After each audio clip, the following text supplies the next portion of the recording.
নমস্কার বন্ধুরা, আশা করি তোমরা সবাই ভালো আছো। তোমাদের আশীর্বাদে আমিও মোটামুটি অনেকটাই ভালো আছি। মোটামুটি বললে চলে না, এখন আমি সত্যিই পুরোটাই ভালো আছি। আর দেখো, তোমাদের সামনে নিয়ে আসছি নারকেল পাতার জুতো। আমাদের আন্দামানে কিন্তু অনেক অনেক নারকেল গাছ আছে, সবার বাড়িতে 4টে 5টে 10টা, মানে কারো কারো ঘরে তো বাগিচাও আছে।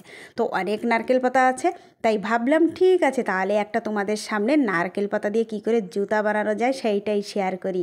তবে আমি কিন্তু অনেক দিন পর আজকে তোমাদের সামনে তোমাদের সঙ্গে কথা বলছি। তবে দেখো, নারকেল পাতা দিয়ে সত্যি যারা চাটাই বানাতে জানো, শুধু নারকেল পাতা নয়, বাঁশের বেড়া বানাতে জানো, তো বাঁশের বেড়া বানাতে জানলেই কিন্তু তোমরা এই চাটাইটাও বানাতে পারবে। আর চাটাইটা যদি বানাতে পারো তাহলে জুতোটাও তৈরি হয়ে যাবে। তো আমি যেহেতু পারি না, অন্যজন করছে, আমি সেটা ভিডিও করছি। আমি কিন্তু বেড়াও করতে জানি না, চাটাইও করতে জানি না, আমি কিছুই করতে জানি না।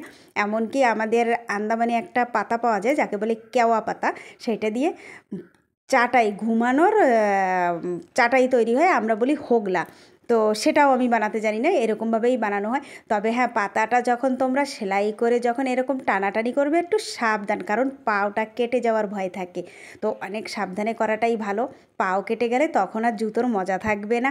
আর যদিও কেউ বানিয়ে থাকো, কেউ পরতে যেও না।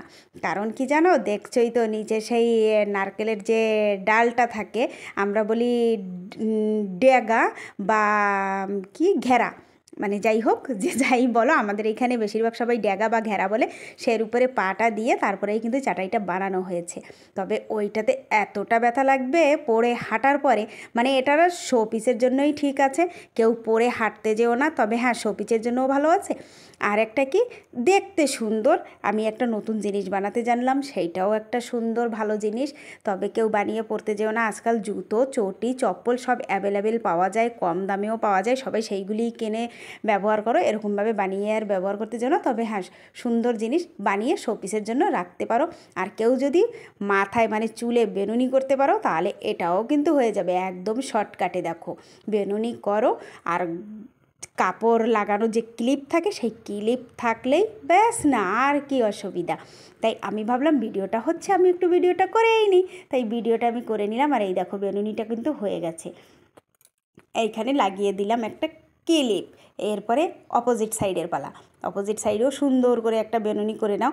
প্রথমে যখন বেনুনিটা শুরু হবে তখন কিন্তু দেখতে ভালো দেখায় না, নিচের দিকে যখন বেনুনিটা করবে তখন কিন্তু খুব সুন্দর লাগে। তাহলে এইখানেও একটা ক্লিপ লাগিয়ে নিয়ে এদিক ওদিক করে এই সাইড দিয়ে ওই সাইড, ওই সাইড দিয়ে এই সাইড করে জয়েন করে কেউচি দিয়ে কেটে নাও, হয়ে গেল জুতো। এইটা হলো পিছনের ফিতে।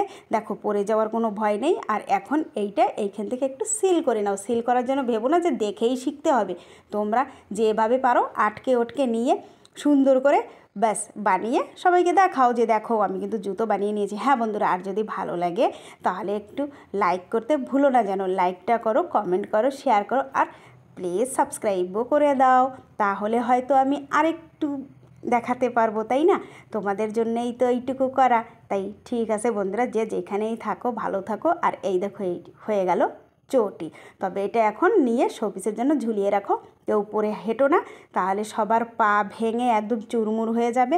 আর পায়ের নিচেও দেখার মতো থাকবে না, কারণ প্রচণ্ড ব্যথা লাগবে। তাই এই দেখো কেমন দেখাচ্ছে, দেখছো, দেখতে খুব সুন্দর লাগছে না? টাটা, বাই বাই বন্ধুরা, সবাই ভালো থেকো, আমি এখন আসি।